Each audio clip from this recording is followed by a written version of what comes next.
Vamos continuar então nossa leitura daquele livro lá que a gente não pode falar o nome, né?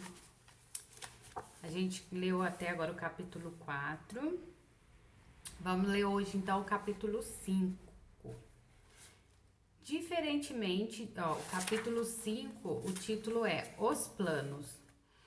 Diferentemente de outras épocas revolucionárias, o que vivemos é uma mudança civilizacional. Quando os próprios princípios que sustentam a sociedade são destruídos e sobre eles emergem outros completamente diferentes e, não raro, opostos. Para implantar algo de tamanha proporção, o caso não costuma ajudar muito. O acaso não costuma ajudar muito. Por isso, o planejamento deve ser minucioso e sua implantação paciente. Usando aqui um clichê, quando você coloca um sapo na água quente, ele pula instintivamente. Quando você o coloca na água fria e aumenta gradualmente a temperatura da panela, o coitado morre queimado sem perceber o que está acontecendo. Esta imagem é batida, mas é perfeita para este exemplo de como uma estratégia gradual funciona muitíssimo melhor do que a agressividade. O planejamento do que hoje chamamos de NOM começou há muito tempo. Dispõe de muitos recursos, usa artimanhas muito inteligentes e é flexível ao ponto de se adaptar rapidamente a panoramas inesperados. Origens do plano. Desde que o mundo é mundo, existem pessoas querendo exercer o controle sobre os demais e usufruir o máximo poder possível. Com a chegada da modernidade, estes planos tornaram-se mais factíveis e logo após a Revolução Francesa passaram a frequentar as conversas de algumas famílias milionárias e europeias.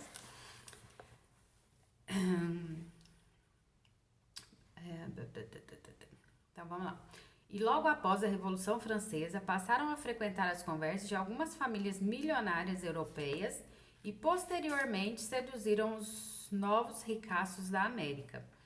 Este pensamento dinástico, que faz planos realizáveis somente após muitos anos de trabalho disciplinado, por parecer maluco aos olhos do povo comum, ajudou a encobrir os verdadeiros projetos de longo prazo, dedicados a estruturar o poder da família por séculos. O desenvolvimento do sistema financeiro internacional espalhou a influência destes banqueiros europeus e a criação do Fed, Federal Reserve, nos Estados Unidos. Suas garras se espalharam por todo o mundo.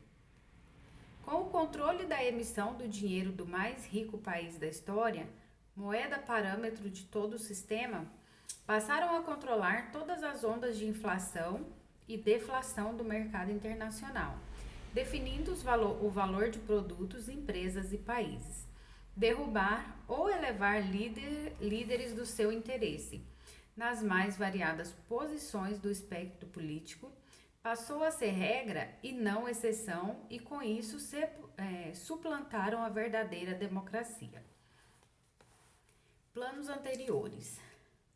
Se olharmos a história com atenção, nortearemos que o desejo de poder foi acalentado por inúmeros loucos e grupo de loucos. A diferença entre as tentativas frustradas da Antiguidade e Idade Média e as que ocorreram no mundo moderno, especialmente no século XX, reside na possibilidade de recursos tecnológicos que foram surgindo e também de novas ciências criadas exclusivamente para este fim, o que fez dos novos tiranos muito mais poderoso do que qualquer um de seus correspondentes mais antigos. A informática, a telefonia, as transmissões de rádio, os satélites e a comunicação de massa permitiram os recursos necessários para formalizar ideias de controle social impossíveis de serem aplicadas quando idealizadas por algumas mentes sombrias do século XIX. O conteúdo utilizado com estas técnicas, no entanto, deriva do surgimento das ciências de persuasão, condicionamento, manipulação e lavagem cerebral, que assim como estas tecnologias são produtos da modernidade, embora nunca lembrados pelos moderninhos. Estado atual. O estágio atual. Esse livro é de 2015, hein? O estágio atual. O sonho acalentado pelos totalitários se aproxima. Nunca antes no mundo esteve tão perto do totalitarismo global. Se não bastassem as leis proibitivas que estão cada dia mais homogêneas, os governos cada vez mais poderosos e indivíduos sendo massacrados, e o indivíduo sendo massacrado pelos interesses da coletividade, a própria mentalidade da população parece indicar que este rumo perverso deve continuar até que todas as condutas humanas sejam reguladas e controladas pelo Estado. A influência marxista nas universidades e na imprensa transformou o cidadão médio em um eterno dependente das benesses do Estado. Como resultado dessas décadas de evolução cultural politicamente correta, as personalidades tornaram-se mais indefesas e frágeis, e as garras do poder estatal transcenderam suas funções e hoje invadem sem cerimônia o território das decisões privadas, quase sempre sob a complacência da maioria da população e o aplauso dos formadores de opinião. A massificação do papel do paternalismo estatal imbecilizou de tal maneira a média da população que, diante de um problema antes de foro privado, qualquer proposta de solução que não envolva ao menos um agente estatal é vista com estranhamento. Em nome de um pretenso benefício futuro, as pessoas estão cedendo seus direitos e alimentando o monstro da burocracia que fugiu do quintal do Estado e transita pelos terrenos privados, seja na economia, na cultura, nos assuntos familiares e religiosos. Essa partezinha aqui pegou pesado. Estamos em um momento de transição. A nova civilização começa a mostrar suas estruturas iniciadas há quase um século. As ideias que foram semeadas na cultura durante as 3 últimas gerações germinaram e estão enraizadas na mente das pessoas, formando uma espécie de saber comum, que não tolera divergências mais profundas e acredita pairar acima da liberdade individual como um juiz de todo o pensamento e de toda a conduta humana. Algumas dessas sementes estão com troncos firmes e servem de apoio e sustentação a muitas outras trepadeiras, outras já são árvores, se disfarçam na floresta e podem gerar suas próprias sementes. No estágio atual ainda é possível reverter esta ascensão do totalitarismo, desde que a população exija sua liberdade de volta e coloque os governos em seu devido lugar. Mas tendo em vista o grau de desinformação da maioria e a cumplicidade da academia e dos órgãos de imprensa, não parece sequer verossímil e muito menos provável qualquer mudança significativa de rota no curto prazo. Com este panorama, é razoável supor que valores como individualidade, livre-arbítrio e privacidade estão condenados a desaparecer em breve, substituídos por promessas irrealizáveis de segurança, igualdade, justiça social e outras palavras de ordem adoradas pelos tiranos. Outro subtítulo aqui, ó. As ideias maléficas. Uma análise mais profunda, tendo como foco seu objetivo final, permite visualizar uma mesma essência no núcleo central dos ideais comunistas, socialistas, nazistas, fascistas e, por alguns aspectos, até os anarquistas. Todas estas ideologias, cada uma ao seu modo, tentam destruir os pilares da civilização para então impor um novo e amplo conjunto de regras à sociedade, visando eliminar as diferenças intrínsecas às pessoas e coibir o livre-arbítrio por meio da expansão do controle sobre todas as condutas humanas. A meta é homogeneizar para facilitar o controle. Quase todas as pessoas imaginam essas ideologias como sendo propostas que pretendem administrar a sociedade de uma maneira diferente, mas depois de algum estudo fica fácil entender que nada é mais falso do que essa virtuosa vontade de melhorar o mundo. Nenhuma dessas ideias se sustenta no plano prático. Mesmo antes do fracasso absoluto de todas as tentativas comunistas, por exemplo, os líderes desses movimentos já sabiam de antemão que o seu plano econômico fracassaria. Mas nada mudaram, porque não se tratava de um plano econômico ou administrativo, mas sim um brutal e desumano plano de tomada de poder. Simples assim. Se nos livramos dos nazi e comuna, oficial desmoronou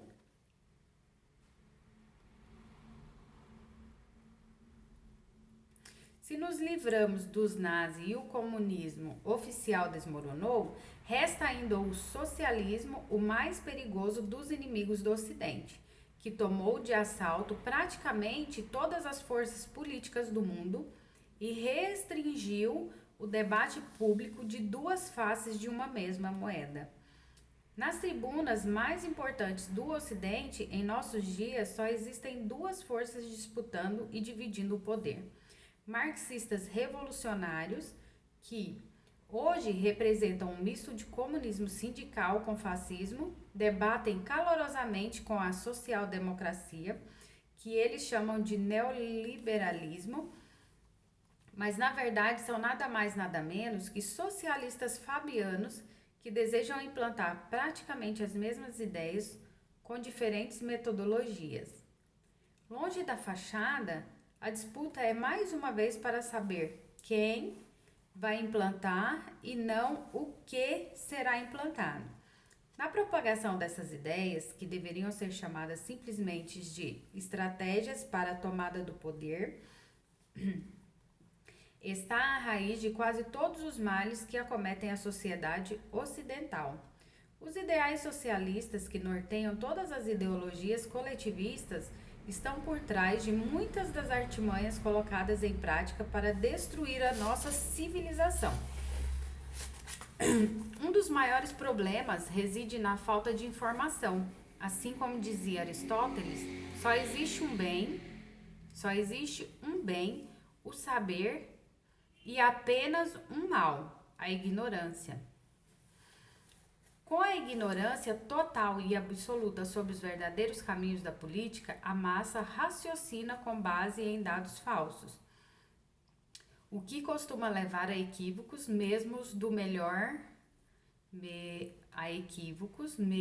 os de melhor intelecto. Quem está acostumado a se informar exclusivamente pela imprensa está no escuro, tomando decisões influenciadas por estímulos que desconhece e que tendem a influenciá-lo cada vez mais. A maior prova da total ignorância do panorama internacional se encontra nas análises políticas que circulam na imprensa oficial. Quase toda a imprensa brasileira, por exemplo, raciocina como se ainda estivéssemos no pós-guerra. Para eles, o comunismo, o socialismo e o fascismo são sistemas econômicos identificados simplesmente por nações.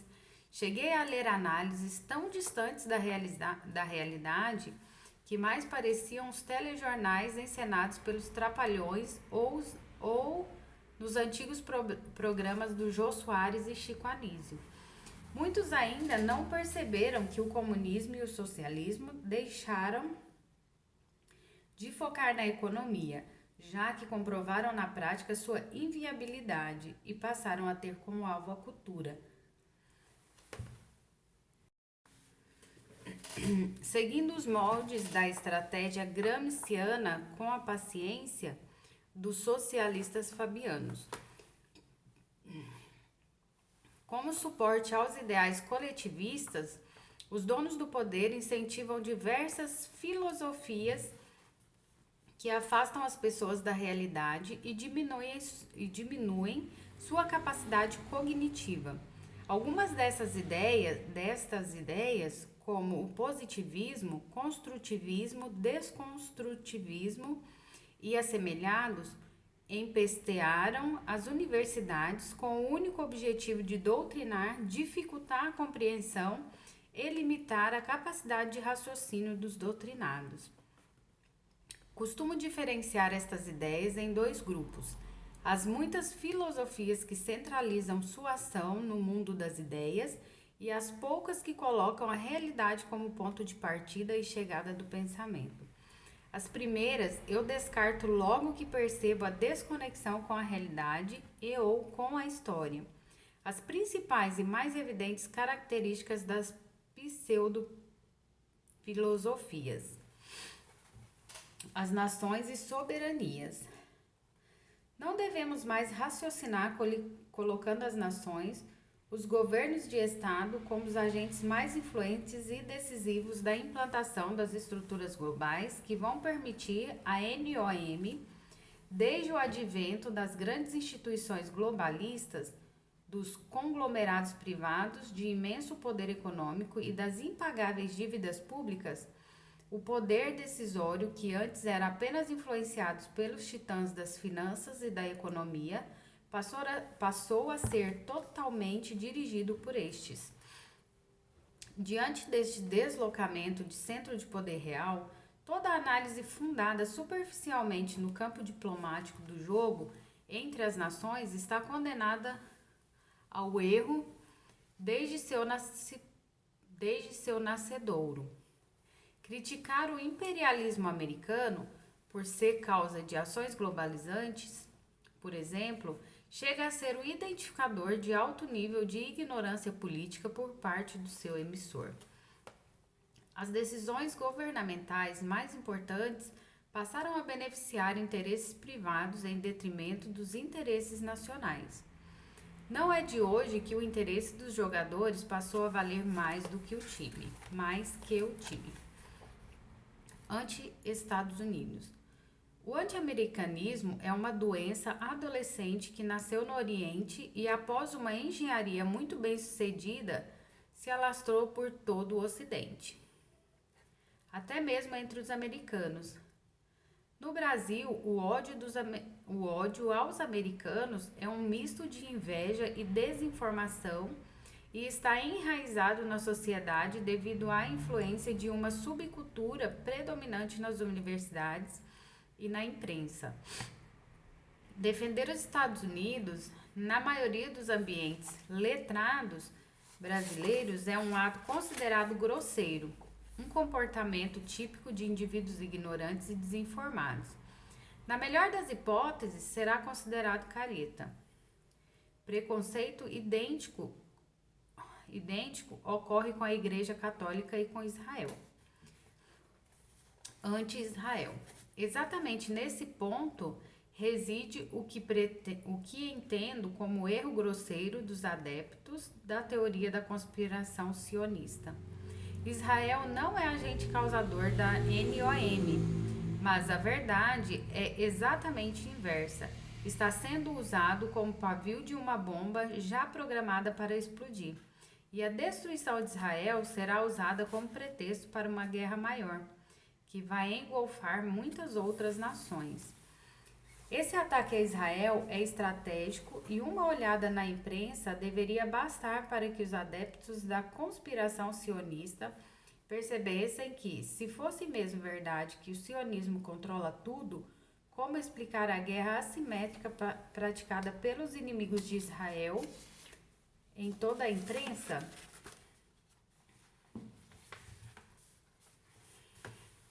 Indivíduos que se dizem judeus podem ser uma parte dos bilionários que controlam a grande mídia mundial, mas sua estratégia não protege Israel de forma alguma. Muito pelo contrário, o episódio da Flotilha da Paz, entre aspas, é bem representativo. Todos os órgãos de imprensa do mundo ficaram ao lado dos invasores e Israel foi condenado ao vivo em todos os canais de TV por defender a sua soberania. O topo da pirâmide não é composto de judeus. Lá existem também judeus, assim como existem protestantes e católicos indianos príncipes sauditas. Todos eles, na minha avaliação, não são judeus, cristãos ou muçulmanos. Eles são ateus ou coisa pior. E apenas utilizam o disfarce de crente para diminuir a resistência. Judeus como Rothschild, cristãos como David Rockefeller e John Pierpont Morgan, muçulmanos como cristãos como David Rockefeller e John Pierpont Morgan, muçulmanos como os príncipes uabitas da Arábia Saudita, por exemplo, utilizam a religião, o patriotismo e os mais nobres sentimentos étnicos de acordo com sua estratégia megalomaníaca de poder ilimitado. O povo sob as asas desses gananciosos, inclusive o povo israelense, não passa de uma massa de manobra na condução da estratégia demoníaca que vem sendo implantada há mais de 100 anos. Conspiração judaica é uma bobagem, visto que Israel está sendo usado pelos globalistas para iniciar a G mundial, que vai servir de pretexto para a implantação definitiva da NOM.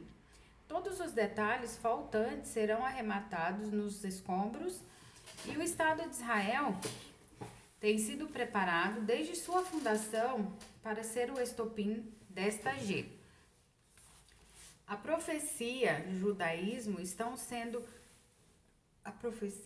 de Albert Pike é uma boa pista para entender como Israel e o judaísmo estão sendo usados por falsos judeus, falsos cristãos e falsos muçulmanos, cuja ganância extrapola até a nossa compreensão. O componente espiritual.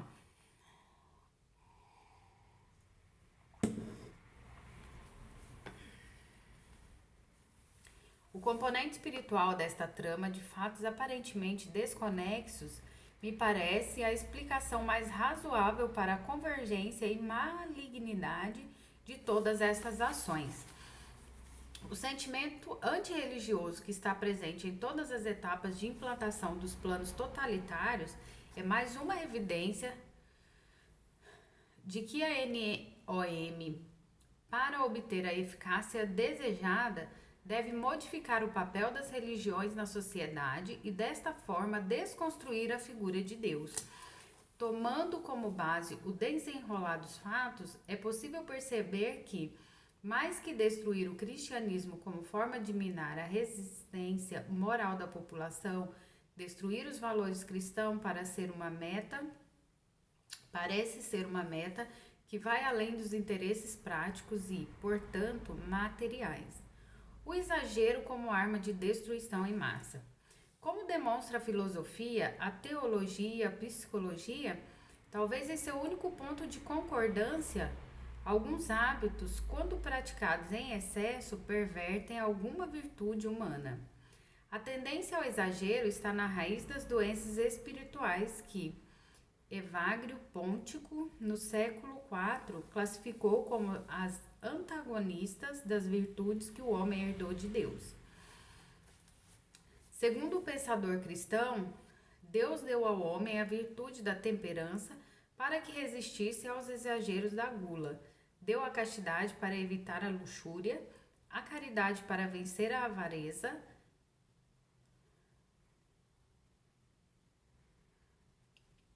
para derrotar a inveja, deu a solidariedade. Ganhamos a disposição para lutar contra a preguiça, contra a ira, a paciência, e para que possamos vencer a vaidade, a soberba e o orgulho, recebemos a humildade. Cada uma das virtudes que foram dadas ao homem é responsável pelo combate a um pecado comum a todas as pessoas. O pecado é a perversão de uma virtude.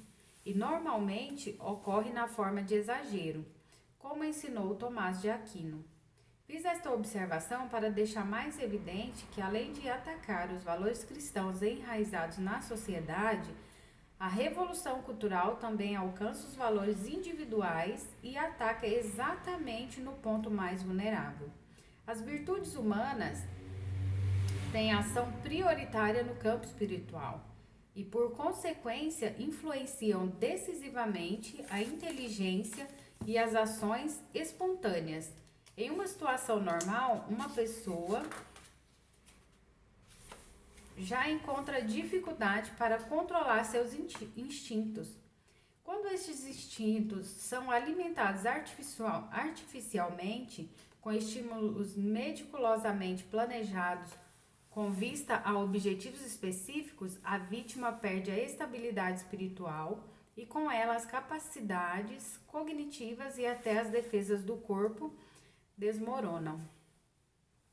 Um olhar mais atento nas principais notícias das últimas décadas é suficiente para comprovar como todas as ações no campo cultural, acadêmico, científico e político têm o objetivo de minar as resistências a esta tendência instintiva ao exagero. Gula, luxúria, cobiça ou avareza, inveja, preguiça, ira, vaidade, ou orgulho ou soberba são comportamentos incentivados de forma a facilitar o nosso condicionamento.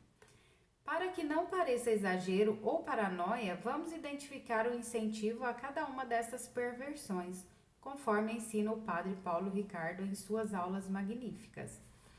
No mundo atual, dificilmente alguém é condenado publicamente por cometer algum destes exageros.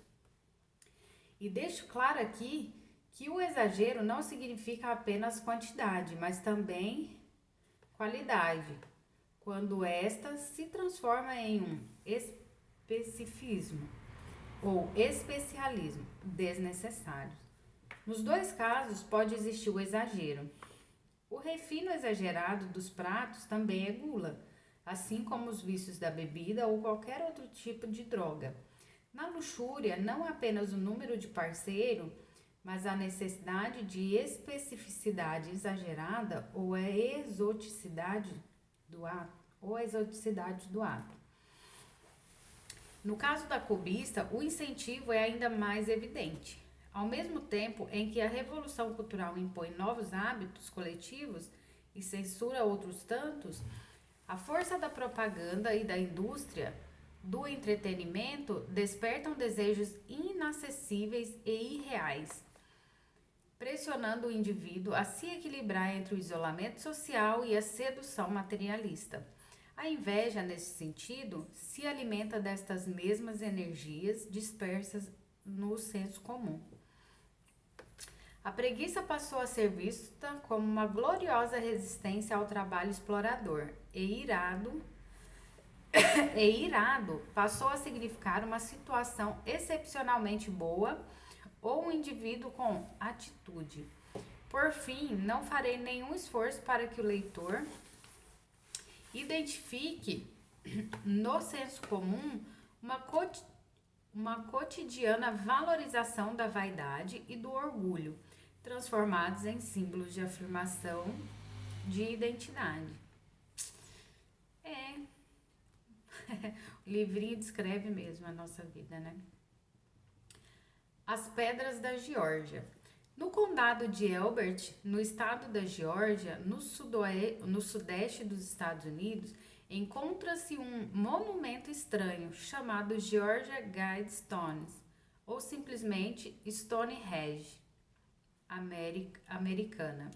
São paredes de pedra dispostas como um X.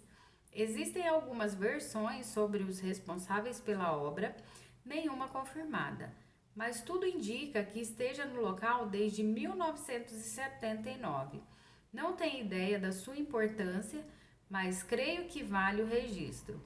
Além de um texto escrito em 4 línguas antigas, gravada no topo do monumento, existe uma mensagem de 10 linhas gravadas nas paredes, em 8 idiomas modernos. Diz o seguinte: Manter a humanidade abaixo de 500 milhões em um balanço constante com a natureza.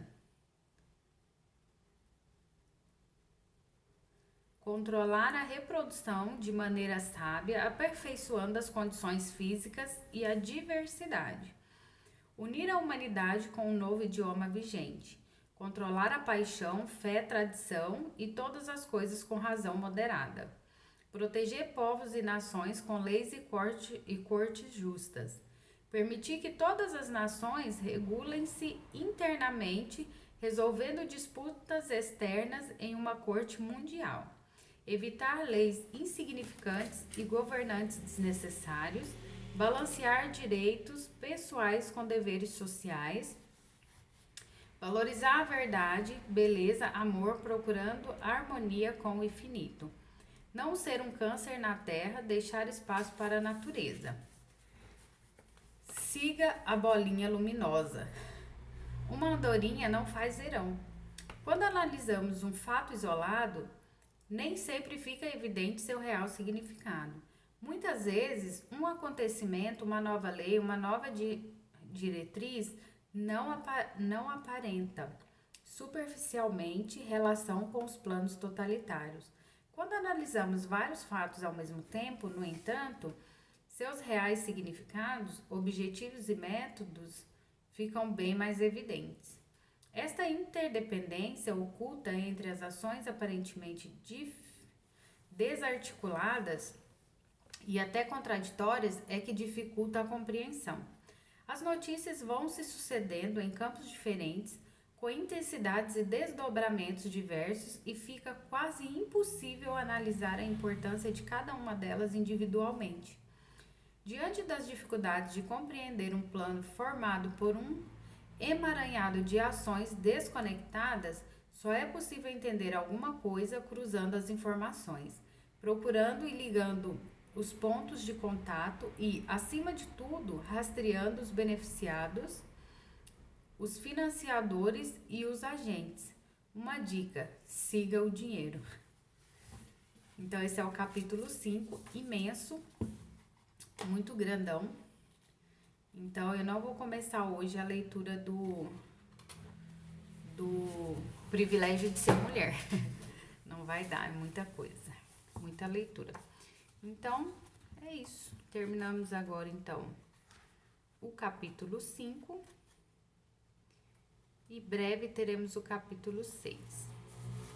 Tá bom?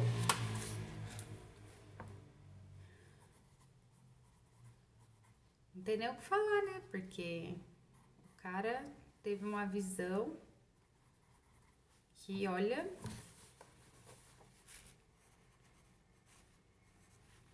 meu povo. Então é isso. Até o próximo vídeo com o capítulo 6.